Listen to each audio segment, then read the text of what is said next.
Hello guys, ఎలా ఉన్నారు? మీకు ఈరోజు హౌస్ ఫ్లిప్పింగ్ గురించి చెప్పబోతున్నారు. హౌస్ ఫ్లిప్పింగ్ అంటే రియల్ ఎస్టేట్ లో ఒక బెస్ట్ టాపిక్. అంటే మీరు ఒక ఇల్లును కొన్నారు, పాడైపోయిన ఇల్లు, మంచిగా గోడలు లేవు, రెనోవేట్ చేయలేదు, కానీ మీరు తక్కువ కాస్ట్ కి ఆ ఇల్లు అయితే కొనుక్కొని దాన్ని మంచిగా రెనోవేట్ చేయించి ఎక్కువ కాస్ట్ కి అమ్మేస్తారనమాట.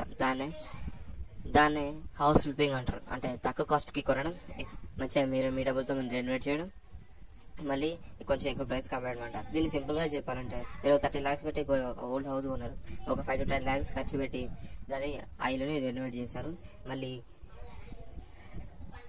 ఒక 50 lakhs కి అది అమ్మేశారు. దీన్ని రియల్ ఎస్టేట్ లో హౌస్ ఫ్లిప్పింగ్ స్ట్రాటజీ అంటారు. సో ఈ హౌస్ ఫ్లిప్పింగ్ స్ట్రాటజీ వల్ల రియల్ ఎస్టేట్ ఏజెంట్స్ చాలా మనీ అయితే ఎర్న్ చేస్తారంట. సో మీకు దీంట్లో ఒక 10 lakhs ప్రాఫిట్ దాకా వస్తుంది. సో రియల్ ఎస్టేట్ లో మెయిన్ గా అపార్ట్మెంట్స్, మెయిన్ గా ఇల్లులు అమ్మడం, కొనడం, రెనోవేట్ చేయడం అనేది చాలా ఇంపార్టెంట్ టాపిక్ అనమాట.